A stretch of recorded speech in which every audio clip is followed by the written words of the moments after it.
Hello everyone, my name is Hugo and welcome back to my channel. Today we're gonna discuss my July TBR, so all the books I want to read in July.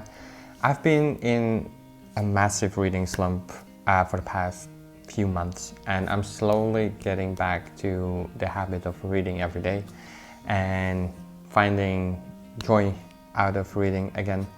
And it's like, I like it. I like it again, which is good. But that also means like I haven't been reading a lot, so I don't want to have this huge TBR and then completing it and getting overwhelmed again and getting back into a reading slump once again.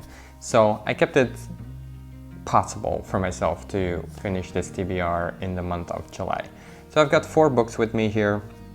They're mostly light reads. They're not crazy, but I have been meaning to read all of these for a while, so without further ado, I'm just gonna get into them. The first one I have here is Neverwhere by Neil Gaiman. I have this awesome illustrated edition with illustrations by Chris Riddle. Chris Riddle and Neil Gaiman work together a lot. This is one of many of his bestsellers of Neil Gaiman. I have read a whole bunch of Neil Gaiman's books by now. This is one of the last big novels, together with American Gods and Anansi Boys, that I still need to read, and then Stardust. So those are the 4, I think. The rest I've pretty much read, so I'm very excited about this. I'm just gonna read the back instead of explaining what it's about.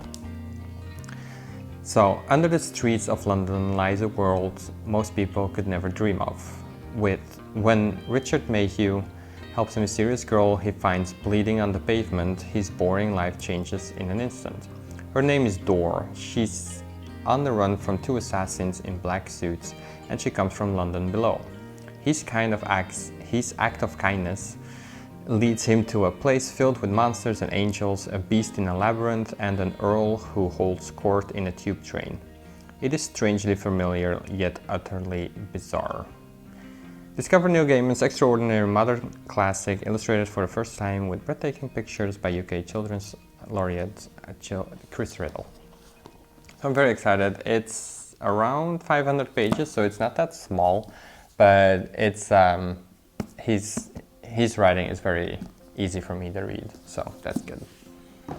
Then secondly, I have something that I've been meaning to read for the past, let's say 15 years, but I never get around to it.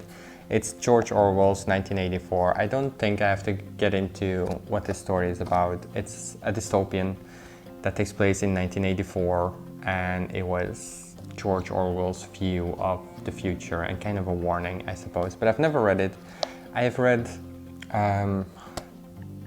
what's it called, by Aldous Huxley, A Brave New World. I did not like that whatsoever. It was boring. There wasn't, for the time being, sure, it was impressive what he wrote and the concepts he was thinking, way ahead of his time, obviously, but to read it as a novel, did not really enjoy it.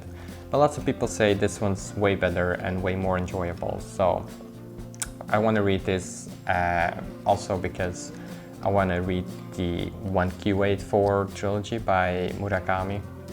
I'll put a picture somewhere, and yeah, obviously it's a reference to 1984, so I'm very curious to this small book that has this huge impact on literature and the world in general. Then thirdly, I have V.E. Schwab's Gallant. I've never read a V.E. Schwab book. I bought this a couple weeks ago for Emily mostly, but also a little bit for me. And to read the back of the book, all her life, Olivia Pryor has wondered who she truly is and where she belongs. Her only clue is a slim, battered journal, her mother's journal, full of entries that seem to show that she was unraveling and drawings that look like blots of ink, until Olivia notices a hand, a door, a bloom, a skull. Then a letter beckons Olivia home, to Gallant's, the one place her mother's journal warns her never to go. Olivia goes anyway. Of course she does. What she finds is her last living relative and her family's manor, a manor with a ballroom and a sitting room and a study and a sprawling, vibrant garden, and the crumbling ruin of a garden wall with an iron door. a door she must never open, but no one at Gallant sent Olivia that letter, and no one will tell her what haunts her cousin's dream. What happened to her mother, or what lies on the other side of the wall? Did the shadows call Olivia home? What will they ask of her in return? So it kind of reminds me of Stranger Things Upside Down, especially with the cover being like the actual manor and then an upside down manor in the shadow world or something like that. So it sounds interesting, sounds a little crazy, which I do like, a little creepy, scary and stuff, so very interested in this book. And then lastly, I have Stephen King's If It Bleeds. This is 4 novellas collected into one collection. This is his last collection, his latest, I should say, his latest collection of novellas. And I always liked his novellas and short stories, sometimes almost more than his big novels, especially his novellas, because his novellas actually got me into reading Stephen King.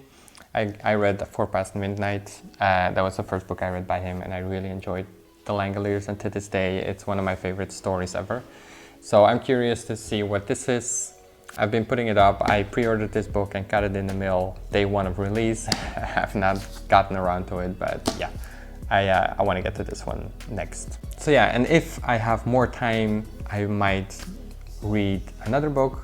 I might not finish all of these 4. We'll see. I don't want to put too much pressure on me because that kind of takes away the enjoyment, as I've noticed before. So yeah, I'm gonna stick to those 4 books for now. Maybe they'll change, who knows, we'll see, but I'm really gonna try and read these ones in July at least. So thank you for watching. Let me know which books you are gonna read in July, or if you did a TBR video yourself, let me know too so I can check that out. It's always nice to find recommendations. And have you read any of these books? Let me know which ones you liked, which ones you didn't like, what you liked about them, etc, etc. Thank you for watching. Like, comment, subscribe, and I'll see you all in the next video. Bye bye.